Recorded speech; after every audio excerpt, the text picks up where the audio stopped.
Thanks for coming to the 9th Alloy Series discussion. I'm Nate Morehouse.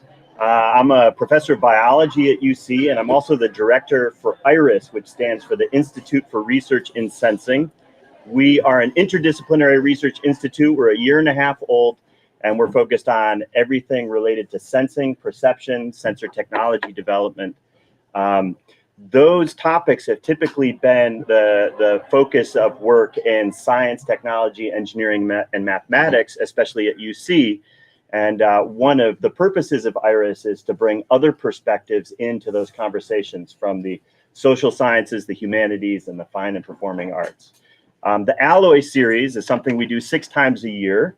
What you can conceive of as pop-up events around town. We've had them at the Swing House in Camp Washington, at the airport terminal at Lunken Airport, here at Urban Artifact. And they are conversations, free-flowing conversations. We like to describe them as a meeting of minds and curious conversation on a topic related to sensing or perception. We specifically invite voices into this core conversation here. But when these things work well, the audience is speaking about as much of the time as the people we've invited. A few acknowledgements, and actually the list is long enough that I needed to write it all down. So one of the things that we're doing with the Alloy series is partnering with community organizations basis. And tonight we've partnered with Science on Tap and the Community of Reason. And so Jen Scott and Bob Herman have been really essential in pulling this together, not only helping us to identify the topic, but inviting people in. So let's give a quick round of applause to Jen and Bob. Also, Cincinnati Pride has been really useful in getting the word out about this, and I really appreciate them for helping to invite many of you to join us tonight. Yeah. And our hosts here in this beautiful space, which I've been to many times to catch performing artists play. So we have Devin Brooks back here. Thanks, Devin. Andrew Petrick is somewhere around here. These guys do great work here and also with Radio Artifact. So thanks for having us with you tonight. This is made possible by funds from the Office of Research and the Office of the President at the University of Cincinnati. And we also partner with external organizations, particularly to support our graduate curriculum. We do a variety of things outside of this. This year, our partners for our graduate curriculum are the EPA, the National Institute for Occupational Safety and Health, Clovernook Center for the Blind and Visually Impaired, and Kroger. So some of their support does go to help us to do these kinds of things. I think that's all I need to say about support at the moment. But what I'd like to do is to introduce the folks that we've invited here to be with us today. This is going to be fantastic. These people, I'm not going to be able to tell you everything about who they have told me they are. Fascinating individuals from a diversity of perspectives. So we will start over here with Aaron. Okay, so Aaron Stark is a local pediatrician. All right, and he is really has a commitment to providing high quality gender affirming care for his patients. And everybody, without me even asking, gave a little fun fact about who they are. So Aaron, he loves reality TV, and he loves not just cooking, but also eating food. So yeah, I'm with you on that. I'm with you on that. So thanks for being with very us. Unique. Yeah, an exceptionally unique thing about Aaron. Okay. Tristan, they are here with us to share their perspectives. They are a professor at UC, specializing in LGBTQ plus studies, currently teaching trans studies this semester. They also have a DEIB consulting firm. It's in over 40 school districts. Incredible reach and impact, I'm sure, from that. And also co-founder of Transform Cincy. All right, so variety of hats and perspectives to bring. Oh, fun fact, menagerie at home. Menagerie. It's great. Well, you said 24 chickens, but I understand that the fox has got 4 of them this winter, so 20 chickens right now. I've been watching my Ring camera and this fox, man. The fox is a new pet, I think. Yeah. But they're not alone. There's 8 dogs, 4 cats, 2 axolotls. a conger parrot, and a gecko. Okay, and this is just now. I think that's going to like probably change. That's chaos. Yeah.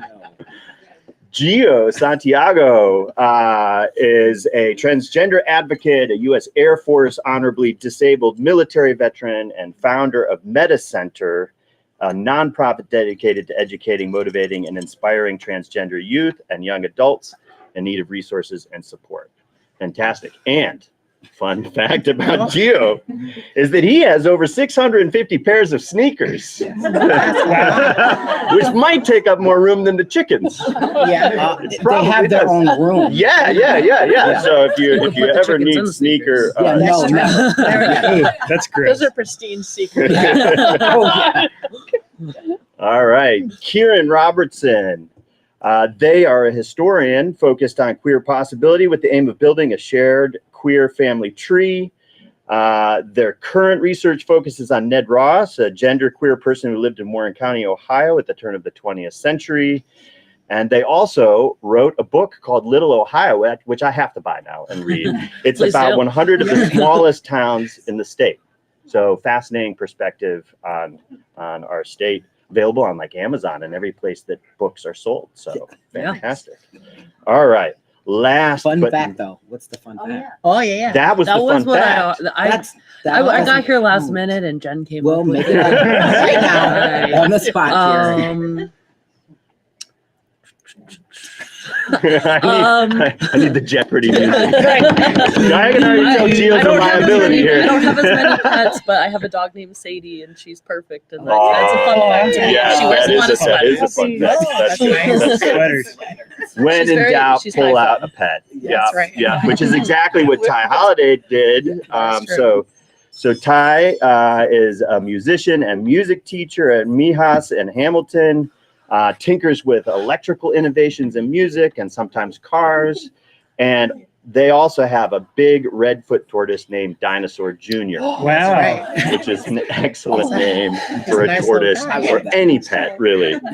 So that's who we have with us today. So the way that this is going to work, I'm going to start us off in conversation with a question that I've let everybody know about here, kind of a soft lob, but we really do want you in the audience to raise your hand. If you don't feel comfortable asking a question out loud, we have 3x5 cards that you can write it down on.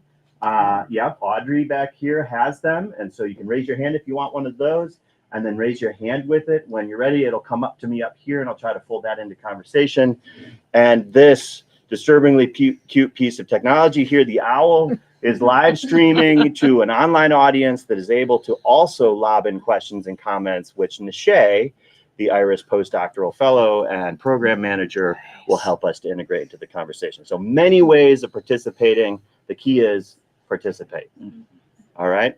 And we'll go for about an hour, although it can be kind of hard to contain these conversations, and that's okay, because we can all wander out to the tap room later if we want to keep going. Yeah. So with that, I'm going to sit down and join you all in conversation.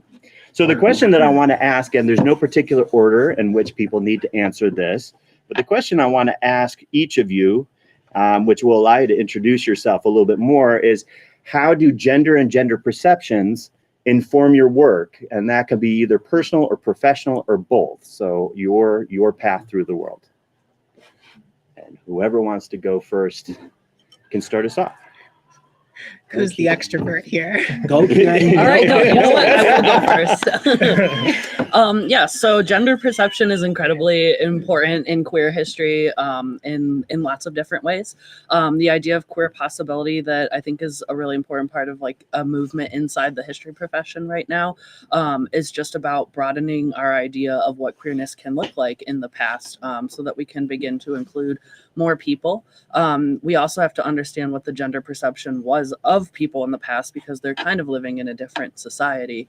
And then another thing that kind of queer possibility brings about is trusting the gut feeling that queer people have about people in the past, and trusting that as much as we would primary source evidence, because sometimes you just look at someone and you say, hey, yeah, I know. And so you mentioned when you were introducing me, Ned Ross. who I'm researching right now. And the reason that I came about Ned was I was working as an archivist for quite a while. And before I had come into my own trans identity, I helped process this collection of, like, I cannot overstate how average this family was in the 1800s in Warren County. But for some reason, I was like, this is the greatest thing we've ever acquired. I'm obsessed with it. This person, Ned, like, I just think they're a rock star. And everyone else was like, okay, whatever, move on. And then, you know, a couple years later, I start to come out, I start to understand myself, and I look back in the collection, I was like, yeah, so Ned's like super genderqueer, and I was seeing myself here, and really all we have of Ned is photographs, but every queer person that I've shown them to has said, yeah, that's a queer person, and so I've just been kind of researching their time period, a little bit more about them, and trying to prove that stories are sitting there waiting to be told. Nice. Great. Wow. Maybe I'll go next. Yeah, absolutely. So in the world of music, you would imagine that there's a lot of folks who experience a lot with gender. I happen to be one of them. And it's kind of stressful living in this region of I suppose, the Bible Belt, where a lot of things are pressured onto you to like pass a certain way. And I don't want to have to pass a certain way, but I have to, or else I won't keep my job, essentially. Like, I don't think that my workplace is necessarily like causing any of it, but like just living in a region where you have to pass as a cis hetero person to be able to teach effectively kind of feels limiting. And so a lot of the time my music and what I get to do with electronics, I don't know, that feels freeing to me. And that's really, I guess, gender kind of like influences my passions. My tortoise doesn't judge my gender. But I suppose that might be kind of vague, but that's all I got at the moment. Yeah, but places of constriction and freedom. Yeah. And your ability to express that. Yeah. There's a lot. Yeah. So I will play off of that in an interesting way. I think, one, my animals don't judge me, so it's a sanctuary at my house, really. And it's probably my next nonprofit is to make a sanctuary for queer and trans kids in that space in that way. But for me, I keep saying I want to work myself out of a job. I'm visibly genderqueer. I use they, them. I teach these classes. I walk into these 40 school districts saying this is who I am. It's tough. Even meeting my new students, they're like, I'm 22 years old and never met a genderqueer person or someone who uses they, them. But at the same time, it isn't easy. And I had to say to them, sometimes you have to choose safety over being out. Sometimes I have to go through TSA and go, my name's Tasha still, because that's my legal name, and I'm female, and I need you to go ahead and pat me down because you're going to find some things. And they looked at me like, what? And I'm like, sometimes you got to have that safety. Sometimes you have to do this. Sometimes I have to pass and use a men's restroom. It's easier than using a women's restroom looking like me. I use men's restrooms because men are afraid of being homophobic. They don't talk to each other. They don't make eye contact. I can get in and out with no problem. Women I've had problems with. They don't wash their hands, though. It is Or flush the toilet. It's bad. Right? It's real bad, but you know what? I'm not going to get spit on. Yep. I'm not going to get a gun pulled. I'm not going to get security called. But then having these conversations with these kids, like, you can be genderqueer, you can use they, them, you can walk in this world like this, but you better have a plan because it gets really dicey really quickly, right? Mm-hmm. Especially in Ohio. Mm-hmm. Yep. Okay, I can go next. Since we're on the topic of kids, so my whole process of like going to med school, becoming a pediatrician, that's all a whole thing. But ever since I wanted to become a doctor, it was because I wanted to be a pediatrician. Mm-hmm. I've worked with kids like my whole professional life, and I always like learned so much from them. And I think, it goes without saying how, gender goes into my work. A pediatrician needs to like support all their patients. And, we were talking about how kids are really ahead of adults when it comes to queerness and gender. They learn things very quickly. And if you tell a kid your name, they'll call you by your name. If you tell them the pronouns to use the pronouns that you tell them until transphobia, homophobia is like built in. But I think like in my professional life, one of my favorite things is just learning about gender identity, like from kids, like how early they start to express themselves and how like fluid they are in the way that they play and come to know the world. And I find it, selfishly so fulfilling when I can be one of the first just unconditionally, obnoxiously supportive people in their lives. I think like some of the best moments are when a kid comes out to me as like an adult other than their parents for the first time that they're coming out to. So that's That's my beautiful. professional. Thank you guys. Yeah. That's awesome. Thank you for doing that. For me, I work in the realm of sports. So we know sports is very gendered. And it shouldn't be, because like you're literally just like kicking a ball or throwing a ball or whatever. And so I recently started an LGBTQ sports league because obviously we live in Ohio. We know what the legislation is like, but just across the country, also there's 17 other states that have the same legislation that is trying to stop trans youth from playing sports. And so my philosophy when it comes to coaching basketball or talking about what it is like to play basketball is nobody cares about your gender. It's about your height. It's about your ability. If you're 6'5", nobody cares if you're female or male identified. They think you can dunk because you're 6'5", and either you're good or you're not, and so it's very easy to ungender sports, but people don't think about it that way because then they're like, oh, but the physicality of this or the physicality of that, which first off, a lot of that is genetics, but that's science and people don't want to talk about that. And then it's also work ethic and passion. And so you can have the same two individuals that are the same size and one be male identified and one be female identified. And the female identified person is just better. And then there's an excuse why. But in my personal life, gender is hard because I'm an Afro-Latinx man. I'm Black in America. I'm Black in this room. And that is hard. And I always tell people when you live as a Black or brown female, you are virtually invisible in this world until somebody needs you. But if you are a Black male or a brown male, you are the highest target in this country, regardless. No matter what, you can be walking down the street. I could be minding my business, drinking my Starbucks because I'm Black and bougie. And there's still going to be a problem because I'm young and I'm Black and I have dreads. And so gender for me came much more at a cost. Every day being the gender that I am, the gender expression that I am is a cost. Every single time I leave my house, I'm risking my life. Even as someone who's an honorably disabled vet with no criminal history, with a laundry list of degrees, none of that matters in this world because I am initially seen as a Black man.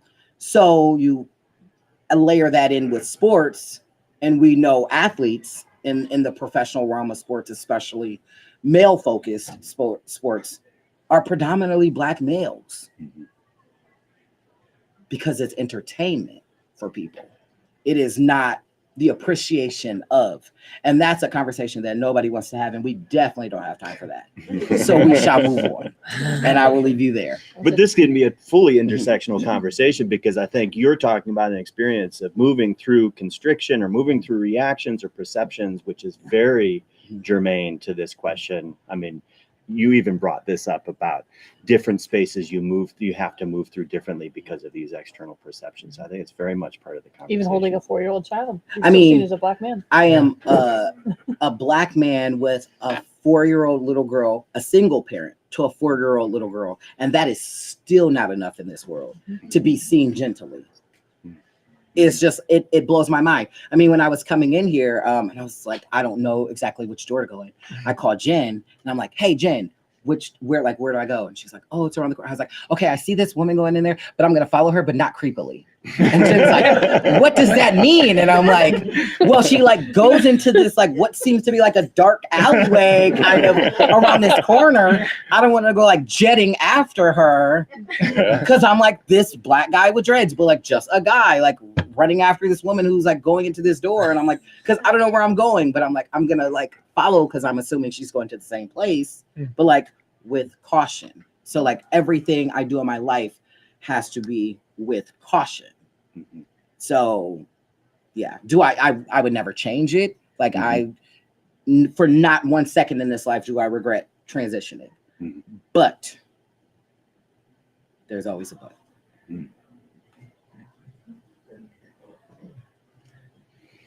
Yeah, so tell us a little bit more about what you've observed about the process of becoming, kind of understanding, learning from kids that you're working with, the kind of realizations that they have.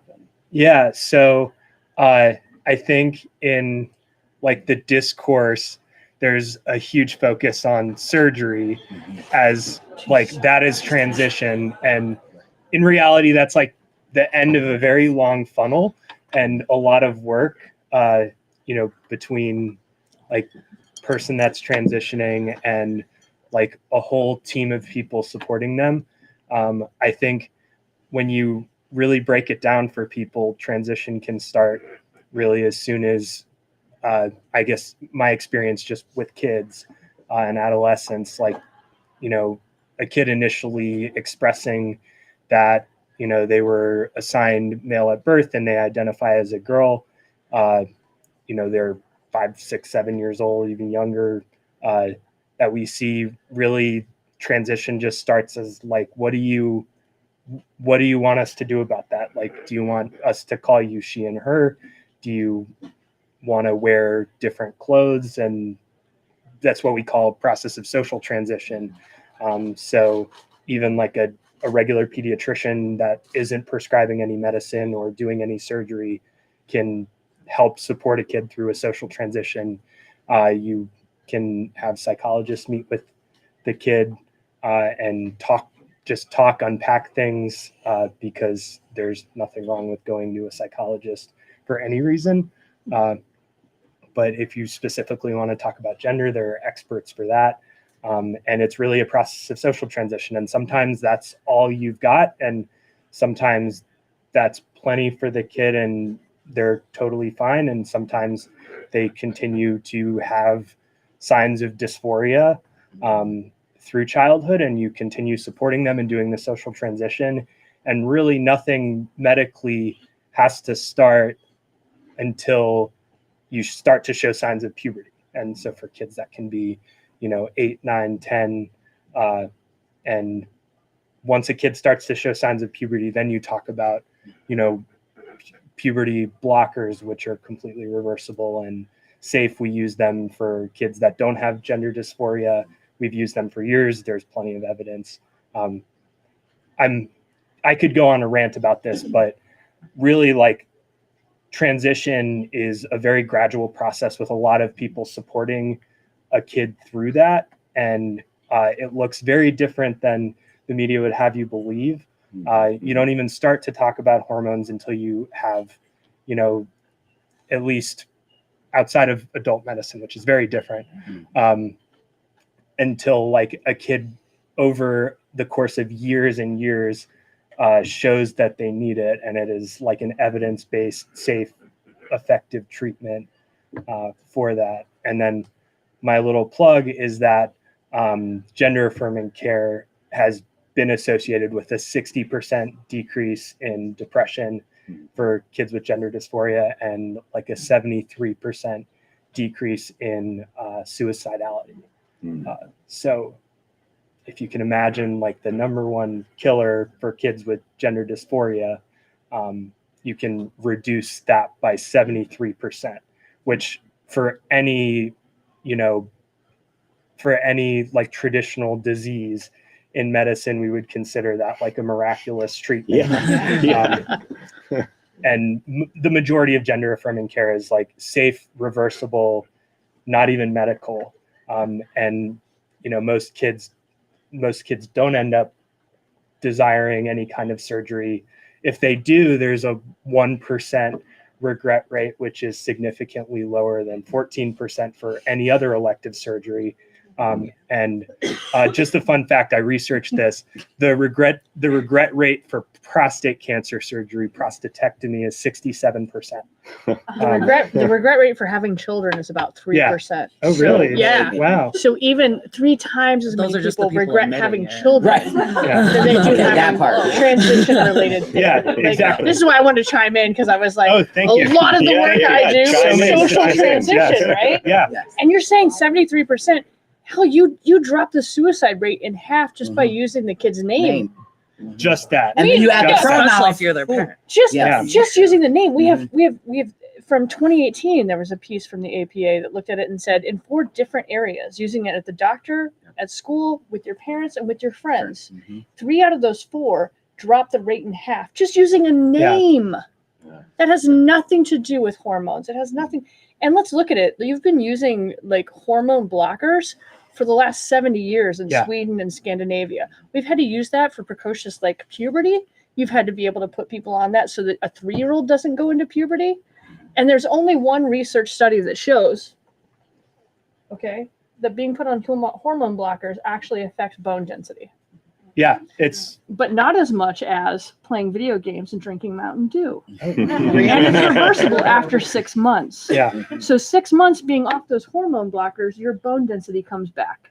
It doesn't happen with video games and Mountain Dew, but we don't give a shit that we're letting our kids sit on video games and drink Mountain Dew 12 hours a day, right? We're going to talk about the trans kids who need to use this for 6 months so they can decide whether they want a hormone therapy or not.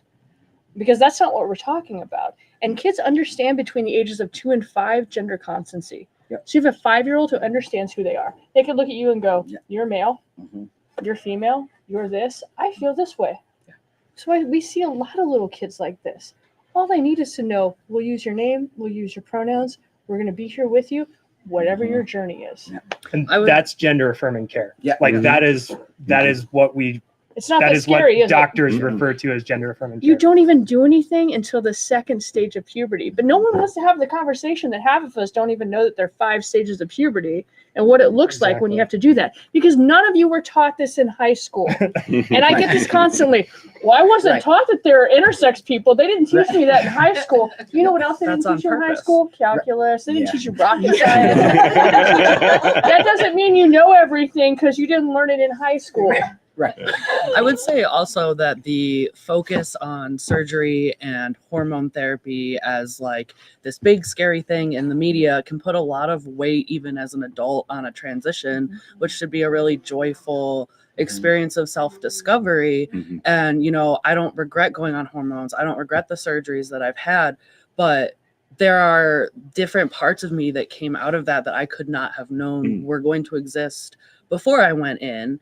And so like some of it is like you just have to take the leap and do the thing to figure out who you are. And so having this pressure to be 100% certain is just ruining like the experience of a lifetime. That's because people care too much what other people have to say. Be like me. Don't give a shit. There we go. If you know me personally, you know I care about nothing and no one except like me and like my people. Like that is the society just as a whole are so concerned with like everybody else all the time and what you're doing and why you're doing that and not even always in malice, just like what do they say, curiosity killed the cat, you know. And so that has made everything in life so much harder. And then you add the component of the internet. Now you can Google everything, and then you add social media, and now everything is in real time. Baby, a mess. And that's because I'm concerned with what they're doing, and I'm concerned with you got to police me. I mean, We it's have like, all but this that person surveillance, normalization, evaluation. I mean, Michelle Foucault Yeah. would have a heyday with this. I mean, because we all got to watch each other. Well, and I think Are you it's like- stepping out? Right. even before the internet, like I've been reading a lot about what they called female husbands in the 1700s and 1800s. Essentially, what is that? It really is. I just finished the book. The book is amazing. Great book. Jen Mannion is the author. Check it out. I'm about to tell you a little bit about it, actually. So female husband was a term that was used in newspapers beginning in the UK and then eventually in the US to describe basically transmasculine people who legally married women. And there's, you don't know everybody's specific reason. Some people, like, they just married a woman because then that made them more of a man in that society. But the thing that I was thinking of is that generally when these people were outed or outed themselves, there would be, these like illustrious like biographies of them with a lot of made up shit, basically. But one scene that all of them included was somebody suspecting the person of being trans.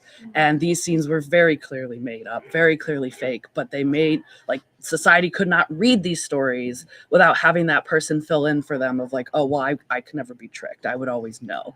And it feels very similar to the fear that makes people want to police trans bodies. Like, you just don't need to know if I'm just walking down the street. Like, Right. Yeah. Or intersex bodies. mhm. Like, let's talk about the history of intersex bodies and the medicalization of that, and having to know, wait, you have both parts, you have no parts, you have like this. Mhm. That was going on at the same time. We can't separate the two of those histories either. And trans people needing to claim they were intersex whether they were or not to get the care that they Yes. needed, therefore having to set the intersex movement back as well. It's fascinating. It just blows my mind how obsessed people are with other people's genitals. Like, why do I have to I have to know announce- how to treat you. I have to like put a sign on my body saying like what genitals I have, and the politicians are so obsessed with children's genitals. Just like Oh, get out of so their creepy. get out of their It's- business. It doesn't So creepy. it doesn't make sense. It doesn't make sense. I mean, but they don't want to talk about that either. Yeah. Like, they don't want to admit to that. But like, So gross. I don't understand how they don't think that that's not pedophilia.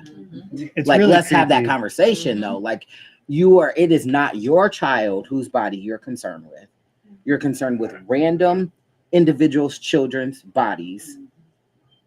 If you aren't a politician, you're a pedophile, right? Yeah. Like, we're having that conversation. If that is You're right. Joe Smith down the street It's wanting to know about my child, he's a pedophile, right? Mhm. Why is that not Joe Smith in the Senate? It's the same thing, but that's again a conversation that they don't want to have because that would cause for accountability, and people are scared of accountability. but even as adults. Unless they're holding it. Yeah. Right.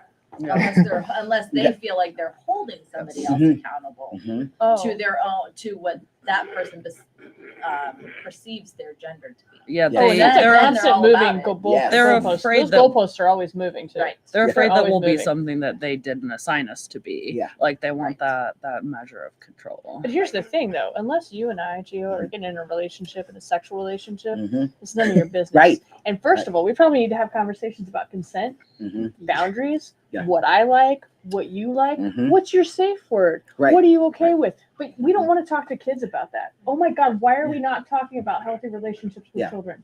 Mm. As they get into relationships, we're not Yeah. having that conversation. You know, as someone who has a 4-year-old, I talk to her a lot about all of that. Like, if you want to hug this person, did you ask them if you could touch their body? I don't care that you're 4, because people think, oh, kids, it's innocent, it's cute, but it's not.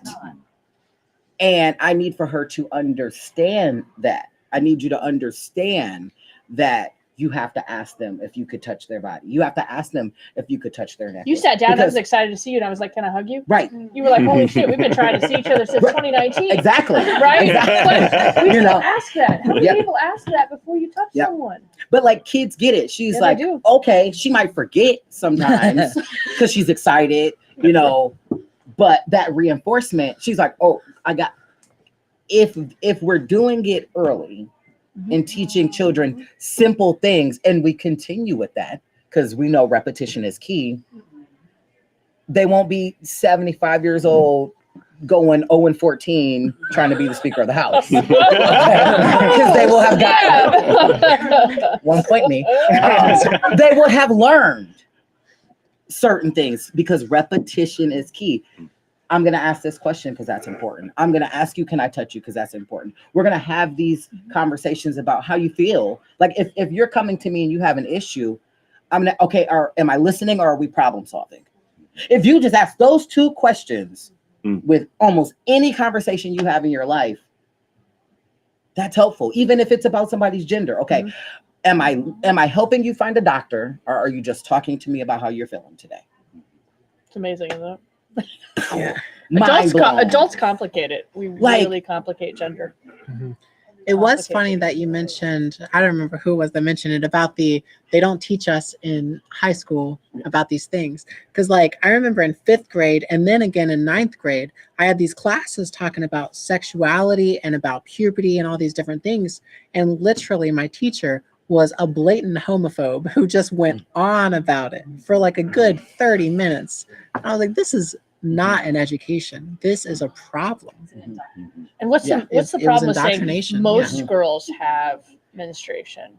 Most boys have a penis. You don't have to say there are trans people that exist, and there are like, you can say most girls, most people who identify as a girl have menstruation. It's not a problem. Right. And I mean, I think they need to say that trans people exist because, like, I didn't know trans people existed. I didn't know that was an option. Took a little while to figure out that was a road to take. So I think that's a lot like back to the kind of the queer possibility thing that's happening in museums is, you know, a kid goes on a trip and stumbles upon an exhibit and like you can't stop them from seeing that. So if we can get it in there, they'll get the information whether, you know, the teacher wants them to or not. I love it. Just a reminder to folks in the audience, you can raise your hand. You can send us a 3x5 card.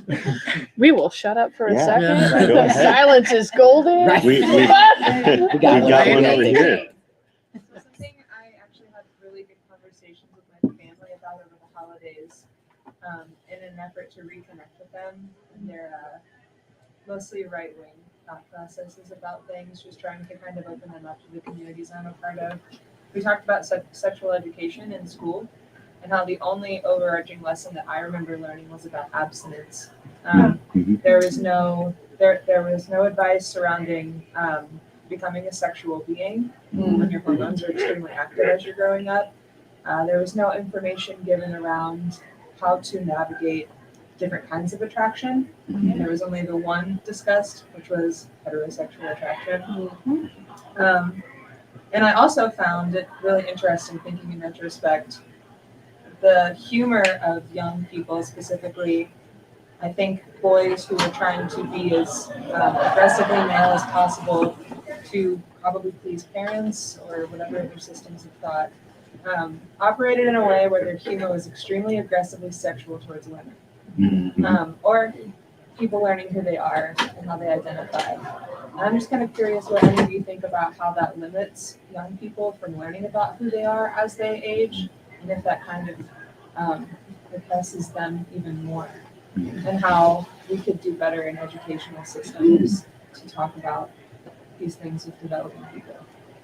If I could speak from personal experience, that absolutely had an effect on my life. Like, my dad, for instance, is extremely misogynist and wanted to raise me in that environment, wanted me to be just like him. And then my mom, unfortunately, was very similar. And like, I was trying to break out of that. And funny enough, like some of my friends were always calling me like a hippie and a communist because they didn't have any other words for like people who weren't living in that literally toxic masculinity. And so, like, when I was trying to come out to my parents, they were extremely confused because even though I'd been wearing dresses, I'd been wearing eyeliner, all that, I was also working on cars. And they're like, surely you're doing very manly things. You can't be this thing. And I'm like, surely. There's a big difference there. But they were also trying to like pair me up with friends who, like you're saying, were very toxic to women because they wanted me to be that. And it's really discouraging because I never lived up to their expectations and their expectations. It does, absolutely. I agree, absolutely. But I think even like on the sexual health piece, like even as adults, people are like, they don't like to talk about it. They don't like to talk about like whether they go to get tested, you know, they don't like to talk about masturbation. And I'm like, baby, because it's a sad world. Like, you know, and as a recently divorced person, I was married to somebody like that. She's like, oh, this, I'm like, I make it make sense to me. Because of the way she was raised, how she went to school, you know, and the classes that were taught there, you know, like you know, you talk about abstinence. Abstinence is great if that's what you choose, but also having sex is amazing if that's what you choose. Just protect yourself. And I think the same conversation is had about like monogamy and polygamy, like all of these things, you know, it's a one-track thing. And if you go off the track, it is like, oh, you're grooming them for something else or something weird, you know. Again, like my daily life is living with a 4-year-old, so I get a lot of life experience from that. And she is now in school, and you know, they like to hug their friends. Everybody likes to, and there's this one little boy that the teacher was like, oh, that's her boyfriend. It's not her boyfriend. First off, she just turned 4 like 2 weeks ago. We don't have boyfriends at 4. You don't have girlfriends at 4. You don't have any partners at 4 years old. That is your friend at school. And I am very strong in saying that in front of the other teachers, in front of the other parents. My little baby don't have no boyfriend. She can love whoever she wants when she's old enough to figure that out. And there's different kinds of love. You know, and so, but I think the thing is saying like, we're not doing that at 4. And she can love whoever she wants, because I'm going to say that loudly, but we're not doing that at 4. And I think that is where a lot of it starts, because in society, it's 2 and 3 and 4. Oh, that's so-and-so's boyfriend or girl. They're going to be so cute because they're going to be lifelong friends because they're 3 and they kissed. They're 3. 3-year-olds kiss everybody. That does. So then by like that account, every 3-year-old I know is a polygamist because they kiss everybody. You know what I mean? Though, like, are we serious? Like, We might have to look at 3-year-olds. you know what I mean? Like, They don't care. They just want to everybody. like love everybody and hug It's everybody. infinite. If we could foster that in a healthy way, we would not be in the positions that we find ourselves in oftentimes. And so I went from being in a monogamous marriage to like openly being poly. And it is a hard concept, like for my family. And I'm like, why shouldn't she see that I can love whoever? Now, let me be clear. That does not mean she has to meet every single person, because that's another thing. But she can understand that love is infinite and it could mean all of these different things. And because we are taught love in such a romantic and sexual way from inception of birth, that's what they teach in school. That's what they teach in churches. If you go, that's what they teach at home oftentimes. So it's almost on the back end, you're trying to do the reverse. So I am sending you all the well wishes for that continued conversation with your family. But I think that is like where it starts, by like stopping a lot of those conversations that we hear when people are talking about children in that way. And if we stand on that, that ripple effect might happen. And there's this clear history. Oh yeah, just this clear history of repression and people not really being able to embrace their fullest self until much later in life, that we were talking about much earlier. I totally could not hear you, and I was trying to text my partner to reiterate the questions. I wear hearing aids, and I'm losing my eyesight, so I can't even. It's like dealing with Helen Keller up here. So y'all, just someone's got to repeat this shit. With you. Damn it. Someone's got to repeat this stuff. And so she's like, didn't hear what they said either. But listening to the answers here, I teach context clues. I'm like, context clues. That's right. I teach a queer studies class where I make everyone read The Tragedy of Heterosexuality. Oh, it's so sad, isn't it? By Jane Ward. It is. Can you guys make a list of the books you're recommending? Girl. And The Tragedy of We can send it out to Heterosexuality is Ticketholders, fascinating. The fact that we talk about how we've set this up We set up the concept of heterosexuality. We set up the concept of monogamy. We set up the concept of how we teach this stuff. And you cannot deviate from that. Y'all need to take a queer studies class, because seriously, we look at this and we go, Benthos Panopticon, we're all in a prison and we don't know who's watching us. Yep. Elf on the Shelf, Mhm. even simple things like that. Mhm. You make your children think someone is watching them all the time. It's Yes. creepy. That comes from Michelle Foucault, who Yeah. talks about surveillance, normalization, evaluation. Yeah. It's like we're in a prison and the prison guard's in the center, and you don't Yeah. know when they're watching you. Yeah. And you better not misstep. You better Yeah. not step out. You better not mess up. Well, Because we're going to let your neighbors know. Yeah. We're going to let your mama know. We're going to let your grandma know. We're going to Mhm. let everyone know. And that's why we stay in these pieces until Mhm. eventually we get to the age of like 50, 60, and we're like, fuck it. Yeah. Yeah. I don't care anymore. Because we can sit here and say this younger generation, Gen Z, is saying Mm-hmm. 1 in 5 are saying that they're LGBTQ plus. Almost 23%. Mhm. And everyone's like, is it in the water? Are you grooming them? Is this something new? Bitch, please. They're not Yeah. killing themselves anymore. Mhm. They're not getting married for decades anymore. Mhm. They're not being forced into heterosexual marriages where they're unpleasant and can't stand it anymore. And they're coming out and telling you who they are. Yeah. That's what's different. And this study was recently done where 1 in 5 now are identifying as LGBTQ plus, and we're given the option to identify as asexual. Oh, There we go. mind blowing. You can have a homo-romantic relationship without the expectation of sex. You can Yeah. set up a boundary to say, I love you, I'll hold your hand, I'll Mhm. cuddle with you, but Yeah. maybe we won't do this. And then maybe you can find this other person who you can do that with. Whew, again, mind blown. I want to get to this nice person right here who's been waiting for a long time. Retired teacher, 35 years. Blessed be. Been through the public schools. I'm Saying a still prayer. alive. Yeah. Yeah. We said a prayer for you Blessed just be. now. Yeah. The whole 9 yards. Seen sex education come and go. Mhm. Had I'll tell you that most public school teachers are on your side. Mhm. They really are. But They just what? don't know what to do. Well, I don't think something that hasn't been mentioned here. I don't think you really understand the religious pressure Yeah. on which has not been mentioned yet on the Board of Education, Mhm. and we are really. Oh, I understand. We are hamstrung. Well, Yeah. I understand, but it hasn't been said. Yes. We are hamstrung. Mhm. There are certain things we cannot do, especially as a white heterosexual male. There are. Wait, there's certain something things- You're more do? powerful than I am, though. A Yeah. white heterosexual cisgender male has more power in all of this than you Hey, have. I don't have no And I power. have- You looking I at was me born for with a 0-0 count. I get it. it. Yeah. I Yeah. get it. Mhm. Okay, I had that, but I'm Mhm. here anyway. I so- love your voice. but Thank I'm you. here. That's right. My daughter is gay. She has a partner, 2 Mhm. kids, and this is, Yeah. eye-opening. Yeah. So it's wonderful. I love it. She's going to be 40 in March. Mm. Cancer survivor. Wow. Yes. Nice. No, Yes. Yeah. Anyway, the religious angle Mhm. is very important Mhm. because while you're talking about all the things that why do we do this or what, well, that's 90% the answer right there. Mhm. And it is, you are stuck with it. You are stuck with that kind of thing, especially in the public schools. Oh, I don't know about parochial schools. I don't understand. I know a lot of people that could teach at public schools or in parochial schools and just kind of do it just because they give you a job.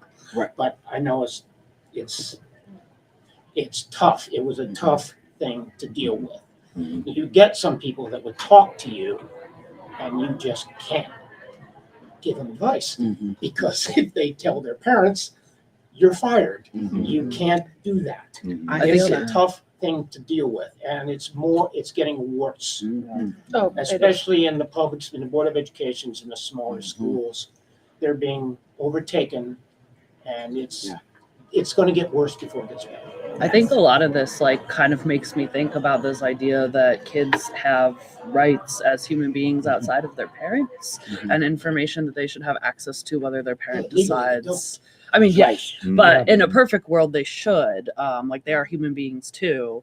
But then it becomes about deciding what that access is. Legally, they do in some ways. I'm going to push back on that a little bit Yeah. because with Title IX, Mhm. trans students do have rights. Right.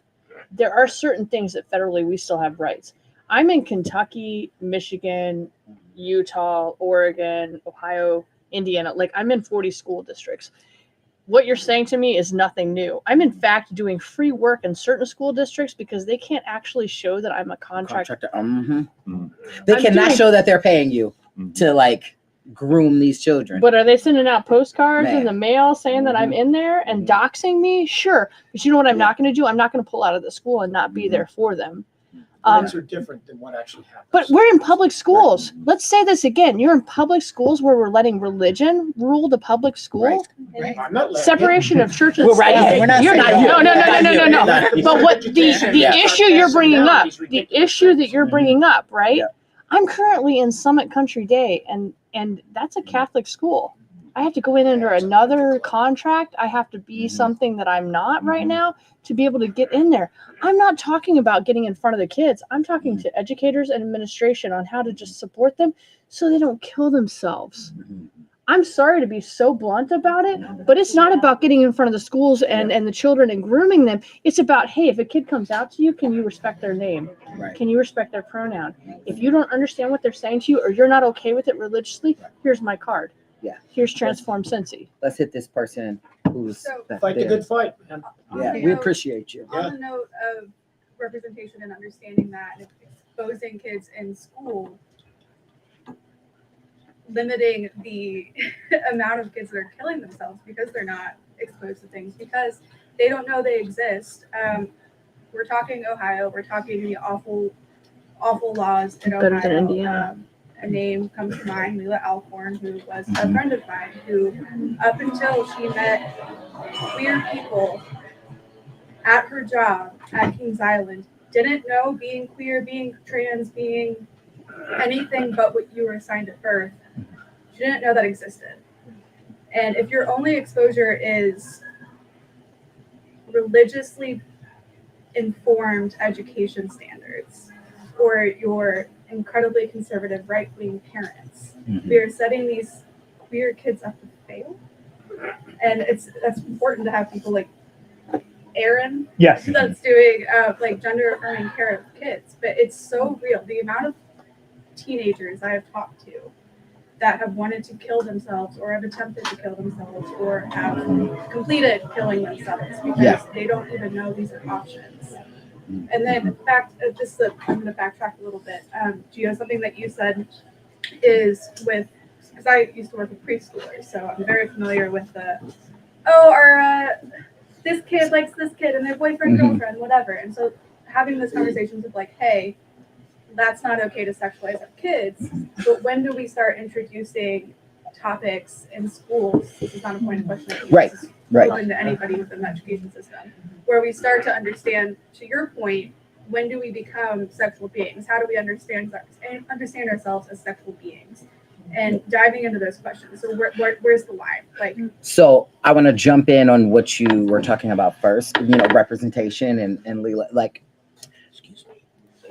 the statistics that are being stated at this table are profound, but are very skewed to white kids.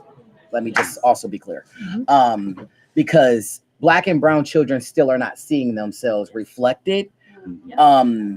Even when you see a trans person or a queer person, most of the time on TV or anywhere, they are white or white passing.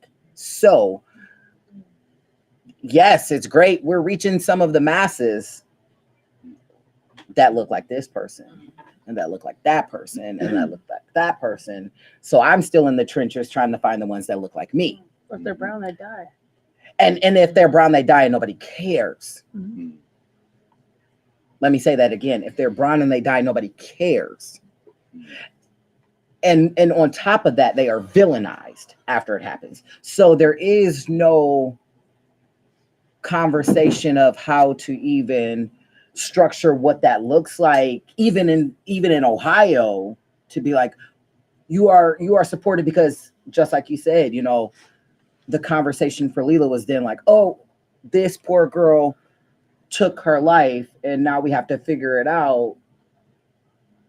Is that conversation going to be the same if she was a Black trans girl? Not at all. Nobody would even care. She would not have any form of platform in her death because it would not matter. And then to your second point, I think having the conversation with children about their bodies is a great way to start to segue when around puberty, as the doc said, when you start to talk about being a sexual being. That's what I would say. I think you can talk about love, you can talk about your bodies in a healthy way in preschool and in those levels. But then once your body is like really starting to change and you're having questions, that's when like you can talk about what that looks like. Yeah, that would be So kind of about the gender sexuality education topic, you can start as early as you want, like you're doing. You're teaching consent, like, you know, out of the womb, like you said. You know, your daughter knows to ask people, can I hug you, before hugging them. She knows that if, you know, her aunt just like bends down and picks her up and kisses her and puts her down without asking, that's not okay. You know, you don't just take it when someone feels entitled to your body and touching your body. Like that is gender sexuality education right off the bat. You know, teaching kids like, oh yeah, like, you know, you have a mom and a dad, or you have two dads. Some people have two dads. Some people have two moms. Some people have two moms and a dad. You know, one mom, one dad. Like that's a family, and those are people that love each other. And that's, you know, these are the words that you use. And, you know, when they start asking questions about, you know, sex, where babies come from, genitals, all that stuff, you answer, honestly, that's what's developmentally appropriate. But obviously, you know, in my practice, when kids ask me those questions, I'm like, what do your parents tell you? Because I'm going to defer these things to your parents. But anyway, like one of the big points that I want to make is that saving sex education for middle school, when you know kids are going through puberty, is really missing the point, because there's so much learning to unlearn, and there's, you know, you haven't started the process. It's like trying to teach calculus starting in high school without having any math education before that. You know, you really have to like approach those topics. And you know, another statistic that I like to mention pretty much in every clinic visit, especially with like tweens and teens, is that the biggest like protective factor for a teen against like pretty much all the adverse health outcomes is having a trusted adult in their life. And so whether that's a parent or an aunt or an uncle or like a boss, like whatever it is, that's the protective factor. And, you know, me as a doctor, like I'm not going to get fired for, you know, telling a kid to use condoms or whatever, you know, they're not allowed to learn at school, because I'm doing my job. So I'm not going to get fired. So I feel comfortable being a little bit aggressive in being a trusted adult in kids' lives. But like whatever your role is, if you have kids in your life, you can be supportive and like affirming to them, and really like those little things add up over time. That's to put a hopeful spin on it, because that's what gets me through the day. But I definitely find myself feeling the bleakness sommes. I'm gonna agree with you. I'm not gonna get fired. Oh for yeah, it. exactly. I'm not gonna get fired for it. Fire me. I own the nonprofit. Like I started it. Like, well, you know, so I'm my own boss. Like, fire me. Before you go, to correct a statement you said. For me, my child is my niece, so I am her uncle dad. That is she calls me uncle, but theoretically, I am her dad raising her. But again, representation, right? Because how many people live with their trans uncle? Like, probably some. Yes. I wish I could. And so, for her, again, understanding what families look like is so important, because she does not have a mom. She theoretically has someone who gave birth to her. That woman is doing whatever she's doing wherever. She does not have a dad. He is also off doing whatever he's doing. So if you ask her, who's her family? Well, I got an Uncle Boo. I don't have a dad, but I have an Uncle Boo. I don't have a mom. I have an Uncle Boo, because it's important to know that you don't have to have a mom. You don't have to have a dad. You have a family. You have people who support you. And those people are ultimately who teach you all of these things that you need to learn in life. And so again, it's like living and fixing all of the things from here. You know, I've had her 2 years, and I've had the unique opportunity to craft the beauty that is her mind alongside of her, and understanding the way the world works in such a precious way. And people are like, she's only 4. I said, baby, just turned 4 2 weeks ago. But I promise you, you would think she's been here already before, because it's just me and her. So we have to have these conversations, and I have to let her know all of the things that I didn't learn in the world, that Tristan didn't learn, you know, that Karen didn't learn about gender, about love, about our bodies, because Black people aren't taught these things in the same way.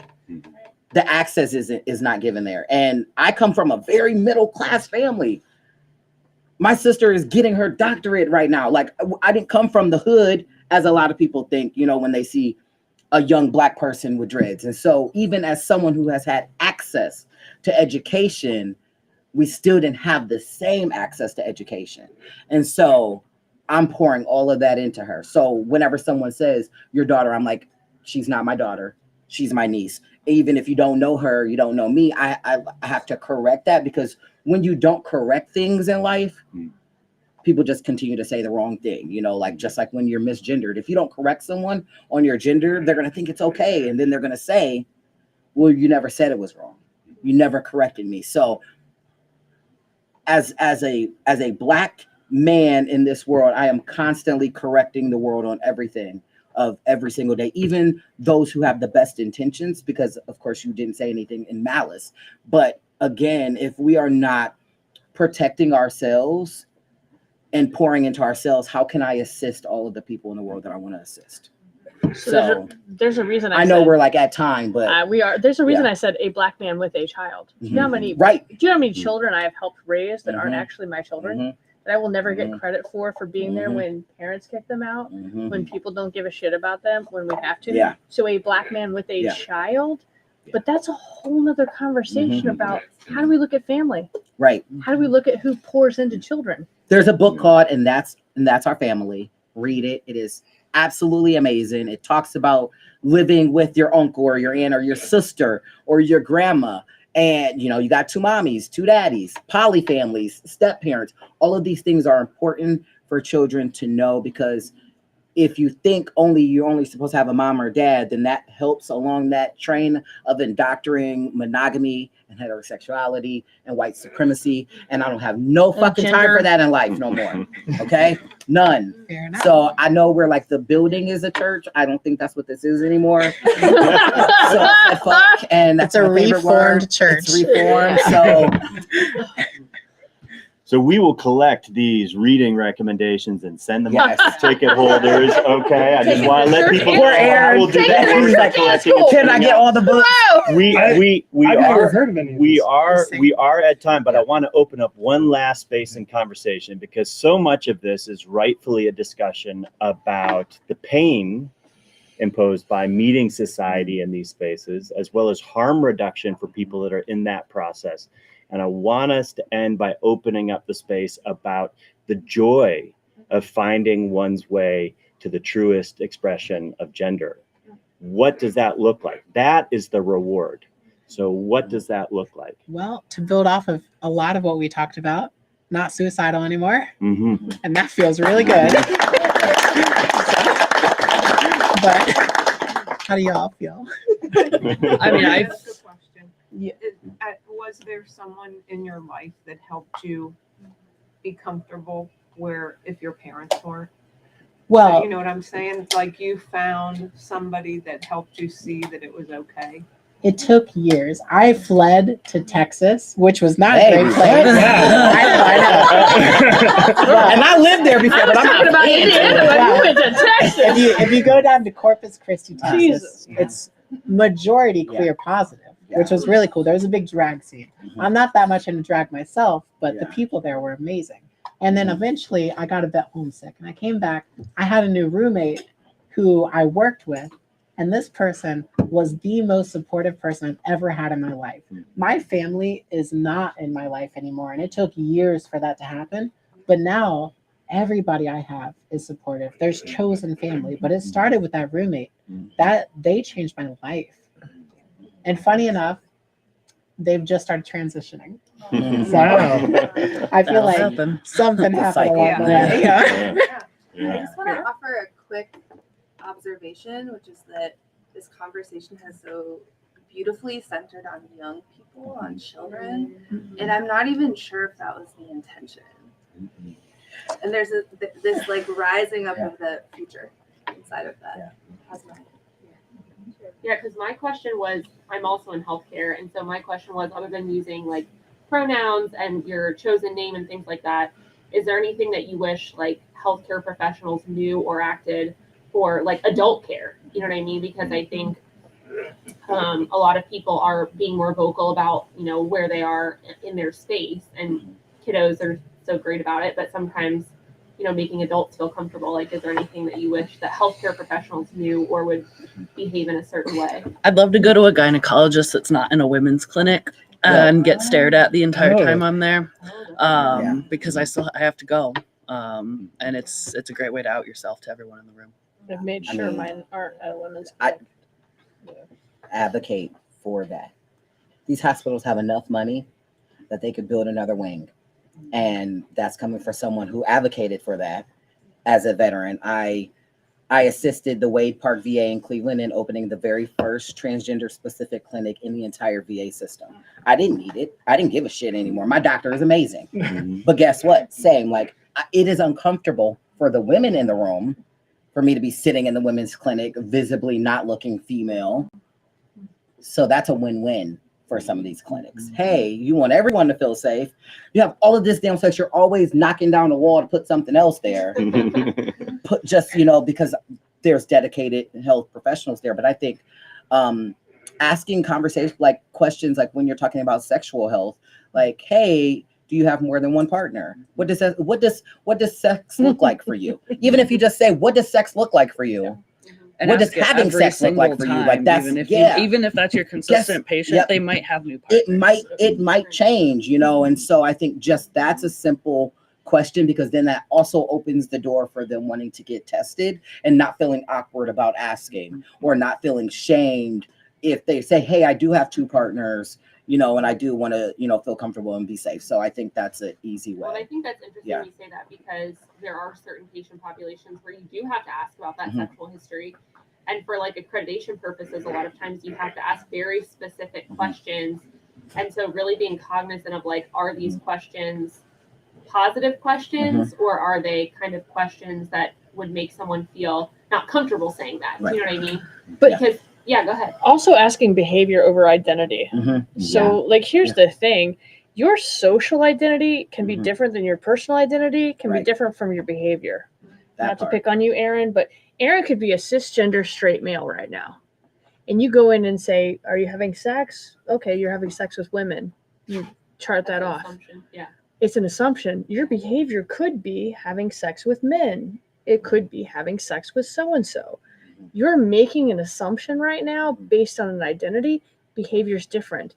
And Aaron could all day long say he's heterosexual, he's with his wife, but he's also having sex with men. And you're not asking about the behavior. You're not looking at that. Like, behavior over identity every time. And that's what's important, because if you're a cis hetero man having sex with trans women with penises, that's very different. Right. Yeah. And I think that's a good question to raise too, which is a whole other issue, but just like for accreditation purposes, you know what I mean? Like there's like very specific stuff that you typically have to ask. And is that behavioral stuff included, or is it more just like those assumptive questions? I think that's a great point. And I think the more you chart that, then the more they'll see like, okay, someone's charting this. Maybe this is something we need to reevaluate. Right. But also not like tripping over yourself to ask questions that you wouldn't ask someone else. Like I had a doctor when I went for a pulmonology test, like tell me multiple times that my chart was going to show I was female. And I was like, I know, you don't need to tell me that. And now you've made me uncomfortable because you've put my identity in a room where it doesn't need to be. They're just my lungs. It's not my genitals. Like, let's move on. Yeah. Trans joy for you. That was Oh yeah. Oh, trans joy. Or essentially, I just yeah. I mean, Right, I mean, I joy in feel bad finding your way for to who you cis feel people you that are. that it's a journey they don't get to go on. I think like I've had a lot of conversations with my parents because they're conservative religious people about like just feeling that it's like a holy journey. It's a very spiritual, I don't know, higher thing to get to experience. Anybody else want to share any of this? I think just like authenticity is like just so pure. Again, like hard Black man life, America, but owning I it, get to own that, you know, and I still get to craft that as much as I possibly can, and you know, to be paid to be me is chef's kiss, amazing, and to be paid well to be me, Wow, that's even better because I've been paid pennies to be me. So like, to We be know we're paid- worthy now. 2023 is you know, worthy. it's like, so owning that and being like, I am Black and I am trans and I am not broke and I am thriving, and that is like something that I know a multitude of people have never gotten to live because their lives were cut down at 18, 19, 20 for being Black and trans and thriving. And why So- would we not wish that for everybody? Owning that Why every would single we not day. wish that for everyone. I'm the hype man for myself. I'm the hype man for you. That is like, that is what I take from being me every single day. Authenticity. So I love this question of joy, because I'll go back to the tragedy of heterosexuality and Black boy joy. You know how much I like look at that hashtag? I want to see Listen, Black boy every joy. day. Every day. You're gonna get it. Follow me, baby, because I'm so fine. You're already. And I feel myself. You're gonna get it every day. You already know how excited I was to see you. But when you look at that and go, we've been told that we're supposed to have shame. We've been told we're not supposed to exist. We've been told this is our identity because of the way you look. And I'm like, no. You know what we've been told too? Oh, I wouldn't choose to be queer. Right. I wouldn't ever choose Thank to you be trans. for not choosing I'm to like, get in the way. You know what I'm looking at right now going, I don't know if I had the choice. I like this queer joy. I like this trans joy. I might choose this if I had the choice. I'm tired of that rhetoric too. Oh, I was born this way. I didn't choose it. Fuck you. Why can't I choose that? Why should I choose heterosexuality? Listen, I feel bad for straight women. Don't feel bad for them. They're. I know they didn't choose it. I want to be like, are you okay, baby? Just funnel them over to me. That was years of therapy for that. I've gotten over that. No. Listen, I just want to be everybody's side boyfriend for the rest of my life. This is why we That's get it. along. Okay. That's it. But you have to look at That's this and joy go, for me. but right? Let's own that Right, shit. just- I'm tired of this rhetoric that I'm supposed to have some kind of shame around who I am. Yeah. I feel joyful in being queer It is and an trans assertion of and your who own I am. joy in the world to do what you do. Exactly. And what we should all be doing. Yeah, I love all of this. I love Wow, it. this is great. Yeah, for me, I love being able to be part of the queer community too. I was a very good friend of mine who's also a doctor, an adult doctor, who couldn't make it tonight because they're working. So maybe we could have had more adult conversation if they were here. But we were talking about this like TikTok that went viral about this guy crying that straight people are super boring. It's like 5 seconds long. Girl, I saw and it. I saw it. it's so I'm it's way so too funny embedded and in it's so TikTok. true. I saw that shit. But yeah, it's just so fun, and especially like my life can get boring sometimes. So all of my queer friends, like we get to like have a bunch of fun together. Yeah, and you see that emerging in your patients as well too. Yeah, that it's discovery great. itself has got to be. And also my friend has this quote that I have to share.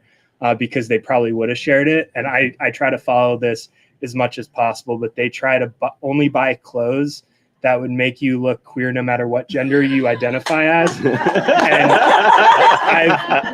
And I've been trying to practice that. Like, obviously, this isn't working very well, but it's very important. Because I looked at you and I was like, oh, you cannot end on that and then you didn't follow the. I know. I didn't. I'm working on my money. I'm working on my money.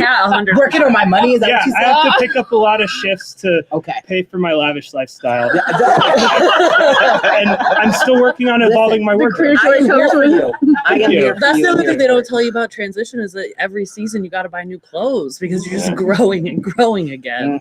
Ooh. Don't look at me. I don't wear the same thing twice. Conversation for another day. Obviously, your shoes. Yeah. I'm grateful for 2 years. I'm grateful for nonprofits that help get trans people clothes for that. Yeah. And you can come back as many times as you want. Right, yeah. And we don't card. You don't have to be like, here's my trans card. Well, 10 punches and you get a bagel. I think that's a great note to end on. These allies always end up at the space of wanting to go farther. And they're not going to kick us out of the tap room out here. So if people want to keep having conversations or ask folks that can stick around, please do. Sometimes I warn people that these conversations never get anywhere in particular. And that's intentional because you're supposed to carry the questions and the thoughts and the inspiration out into your life afterwards. So again, thank you for coming. And we have more coming up. So we've got one at the Mercantile in February on Sensing Time, and another one at Clovernook in March that will be about sightless worlds. And so if you need to get on our mailing list to stay in touch, Audrey can help you with that, and Nashay can help you with that. But let's give one last round of applause for the folks here.